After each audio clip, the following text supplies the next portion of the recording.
กราบสุขสบายดีเด้อทุกคนมื้อนี้แม่ป้ามาบ้านแม่ป้าเด้อพี่น้องเบิ่งนี่เพิ่นแม่ป้าตั้งเด้อกันคือมื้อนี้แม่ป้ามาพี่เขยพี่น้องเขาว่าแบบภาษาในเมืองก็คือพี่อ้ายแหละเนาะพี่น้องเพิ่นเสียน้องพี่น้องอยู่ไกลสิใดเพิ่นก็ให้มานี่เด้อประเพณีบ้านแม่ป้าก็สิมีกินทานประมาณนี้เด้อพี่น้องมื้อนี้แม่ป้าก็มาทานเข้าบ้านไก่แต่ว่าแม่ป้าบ่ได้ถ่ายให้ทุกคนเบิ่งเนาะนี่คือเพิ่นแม่ป้าเด้อพี่น้องแต่พ่อแต่แม่เบิ่งเอาความจนของป้าพี่น้องยังจนคือเก่าพี่น้องมาเบิ่งพี่ลุงป้ามากับพี่ลุง2คนเนาะทุกคนแม่ป้าจะขึ้นไปกินทานเนาะพี่น้องไปขึ้นไปเบิ่งพี่น้องว่าประเพณีบ้านแม่ป้าคือประเพณีบ้านสะพอนบ่พี่น้องคนลาวคือกันต่างบ้านเนาะพี่น้องคือบุกคือกันมา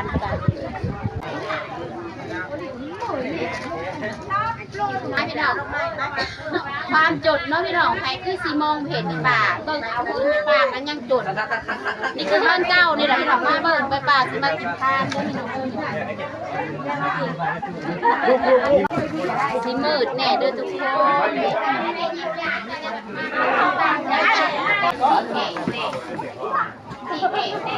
จีแขน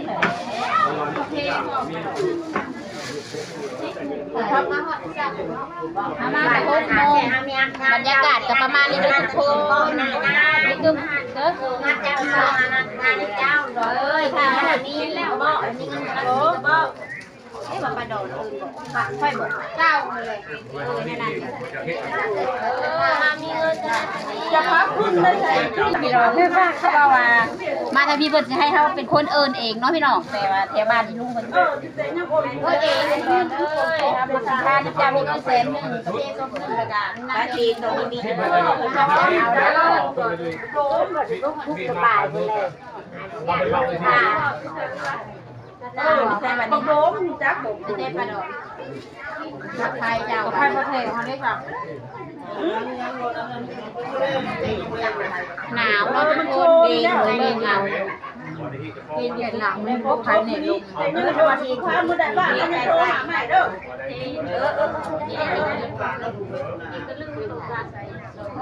มันจะมาโมโหเที่ยวนี่บีไฟบอกไฟบอกนะเอาไม้ตัดไม้เขาคืองานหลายหน้าดอกหลายงานดีนะก็น่าทีนได้ซื้อไปที่ไข่เนี่ยที่ไข่มันไข่มันไข่พอเวลาเจอบอกลมมือลมกูป่ะจ่ายเองไม้เผาด้วยอามาเนี่ยห่อเผาน้องหมักนี่บ่อาสิบุมีไผ่เนาะพี่น้องเพราะว่าเป็นบ้านนอกเนาะพี่น้องบ้านแม่ปลาไผ่ผ้ากับบุมีเด้อทุกคนแบบบ้านๆยักใส่ไผ่ซูริซิลเนาะพี่น้องเบิกเอาบ้านแม่ปลาบ้านป้ากระโดดได้ได้ป้าในโลกบ้านนาได้ในเมืองในนาได้บ้านนอกบ้านนี้กันได้มันคือมีป้าบ้านโดดบ้านลูกบ้านเนี่ยต้นได้สมัยร้อนต้นเย็นร้อนได้แต่ประโดดมาเบิ่งน้องพี่น้องเดี๋ยวแม่ปลาสิมาถ่ายเบิ่งว่าประเภทนี้การปลาโศกการหรือว่าทีมพีภาษาบ้านแม่ปลาเนี่ยแม่ปลาสิถ่ายให้ทุกคนเบิ่งเนาะพี่น้องเอากลับสวัสดีพี่น้องวันนี้พัฒนาชาแนลกับมาทางป่าพี่น้องทางป่าทางไปป่าซ่าพี่น้องเป็นญาติของเมียพี่น้องเอาเบิ้งทางป่าโอ้หลายคนทางป่าพี่น้องโอ้ยกับหลังไงโอ้ยกับหลัง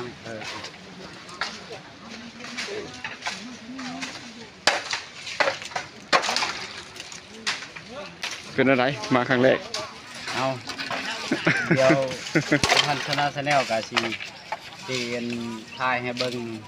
จนฮอดเวลาส่งสการพุ่นละนี่เวลาเพิ่นฮิตนี่เห็นวันนี้จังไดกะเนาะ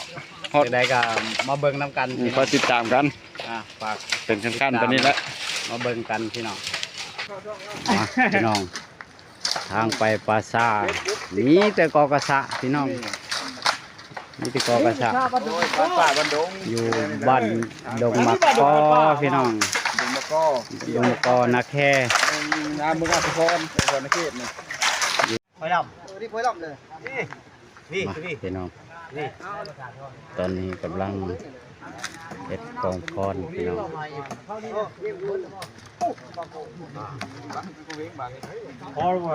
ป่าชาพี่น้อง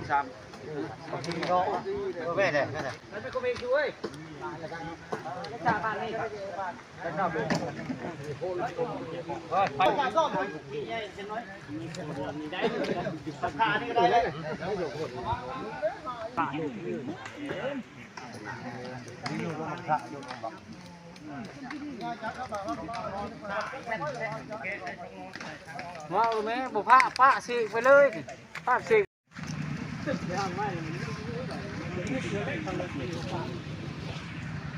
ไปพี่น้องกลับบ้านไปมาแต่ป่าชาพี่น้องกลับบ้านหลายคนกลับบ้าน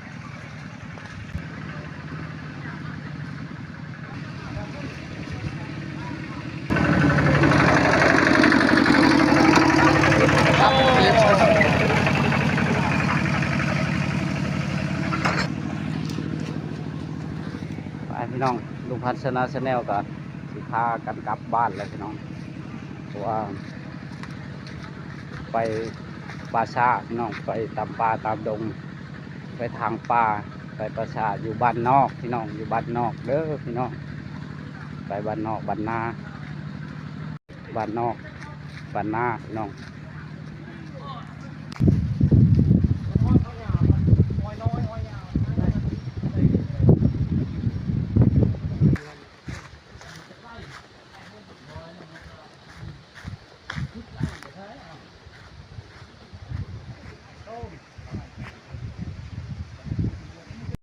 เป็นเสียเอาขอลงเลยได้พี่น้องประมาณ2 โมงนี่แหละ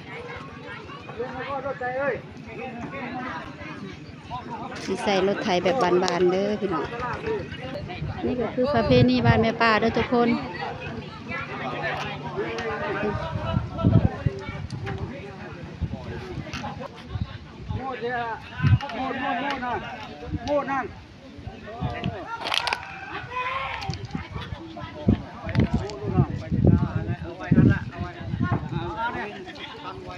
นี่ก็ประมาณ2 โมงเนาะทุกคน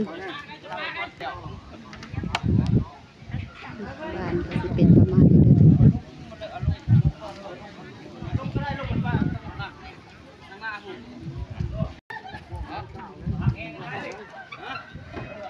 ทุกคน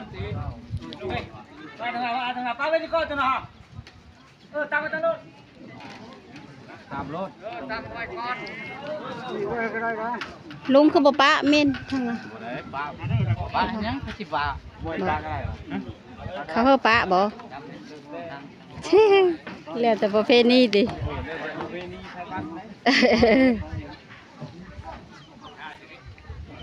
คือตอนสิเอาลงเนาะพี่น้องเนาะสิตีไปปราสาทเด้อพี่น้องได้สิได้หับน้ำหมูหลายๆคนเด้อ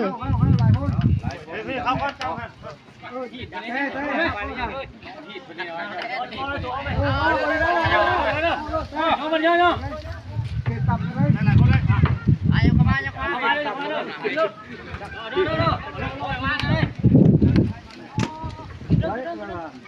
ส่รถเลยเต็มเด้อพี่น้อง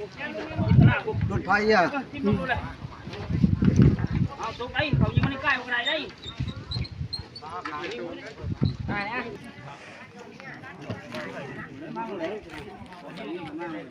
ใช่ไปก็ได้ใส่เลยเต็มเด้อพี่น้องที่สิออกไปภาษาเนาะพี่น้องคนกระสิบหลายมันมีโต๊ะมีเต็นท์เด้อพี่น้องรถแบบบ้านๆนี่ก็คือบ้านในป่าเด้อพี่น้อง46ประมาณนี้แหละพี่น้องป้ากับมันมาบ้านหลายปีมาเบิ่งบรรยากาศนี่ถ้าก็ไปสุขสการพี่น้องมาเบิ่งประเพณีแม่บ้านแม่ป้ามันสิคือบ้านอาจารย์สะพรบ่เนาะพี่น้องบ้านเพิ่นก็สิประมาณนี้พี่น้องพวกนี้ประมาณนี้บ่คนก็สิบ่หลายปานใดเด้อพี่น้องบ้านๆพี่น้องบ้านน้อยแม่บ้านป้าขาดอยบ้านแม่ป้าเด้อทุกคน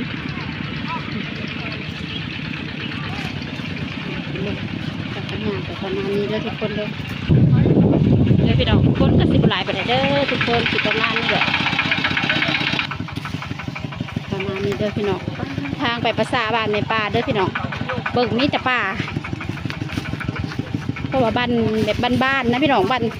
อยู่ชนบทเด้อทุกคนบ้านแม่ป่าแต่สิบ่คือแถวบ้านอีลุงเด้อพี่น้องเบิ่งพี่น้องทางเข้าประสาเด้อพี่น้องป่าเหล่าพกเลยเด้อทุกคนบ้านแม่ป่าโมเมนวัดคือแถวบ้านอีลุงเด้อพี่น้องเบิ่งลูกพกได้ใจเข้าไปในป่าเลยมาเบิ่งกันเนาะพี่น้องประเพณีมันสิคือกันบ่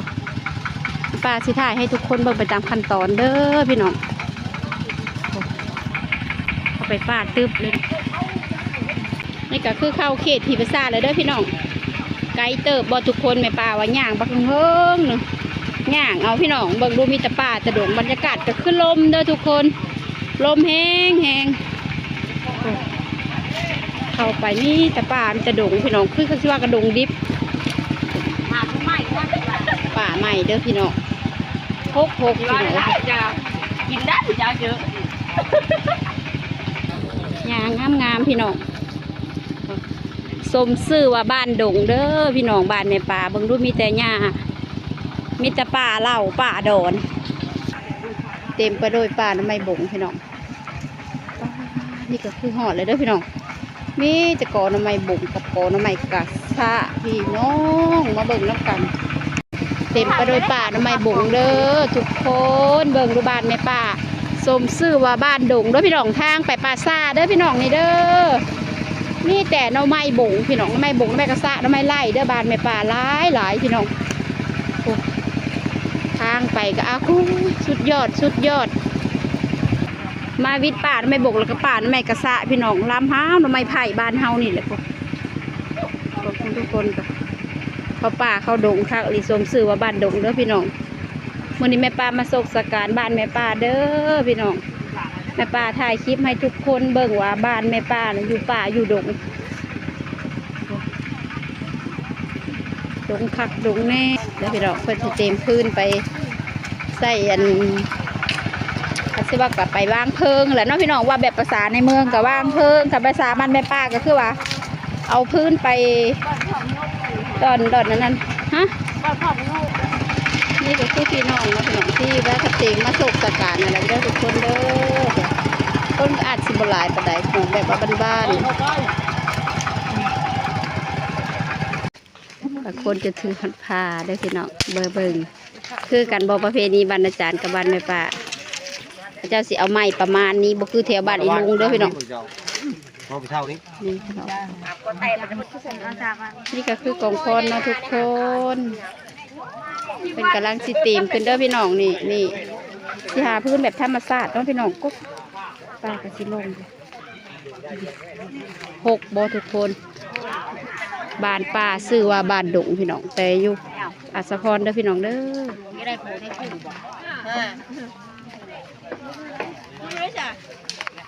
เจ็บเพิ่นสิหามเวียนประมาณ3 หอบเด้อทุกคนประเพณีบ้านแม่ป่าเด้อเบิ่งลุงเราก็ได้เป็นเขยเนาะพี่น้องเพิ่นก็ได้เวทีพี่น้องนี่คือเวทีแบบบ้านๆเนาะพี่น้องก่อนสิเอาศพคนที่ตายไปแล้วสิขึ้นกองพรพี่น้องเพิ่นสิหามประมาณนี้เด้อพี่น้องเด้อบ้านแม่ป่าก็จะลืมข่าวบ่ได้มาเบิ่งเลยพี่น้องนี่แหละติ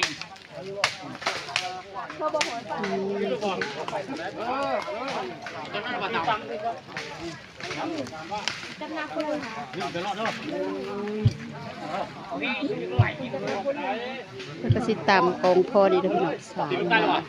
ถ้าไปเอาไปตะเกะด้วยแล้วมันอยู่หั่นเลย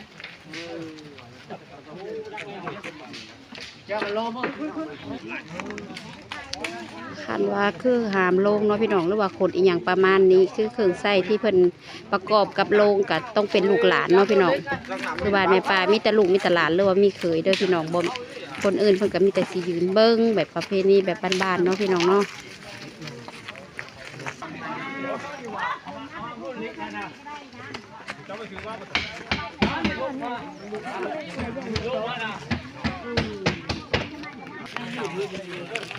เจ้าสิวางไม้เด้อพี่น้องสิบ่มีถูกมีเทนเด้อพี่น้องแบบบ้านๆสิพากันเอาไม้ดอกหรือว่าตีตามสะดวกแต่ละคนเนาะเจ้าสิเข้าไปวางเนาะ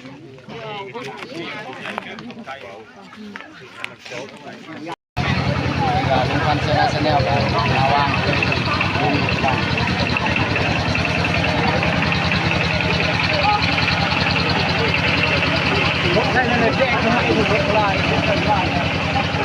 จากวางเพลิงแล้วเนาะทุกคนหลายๆคนไผ่กระหลังมือเด้อพี่น้องแต่ว่าบ้านนี้ป้ากระทรวงชื่อว่าบ้านป้าคือป้าเว้าเลยพี่น้องเป็นชื่อวางเพลิงเด้อพี่น้องจะเป็นประมาณนี้แหล้วพี่น้องเอาน้ำมันใส่ได้ทุกคนขึ้นสวรรค์คาเด้อลุงเด้อ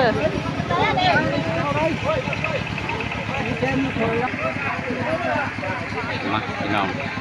ตอนนี้ก็ไฟกำลังเริ่มท่วมกำลังลุกพี่น้อง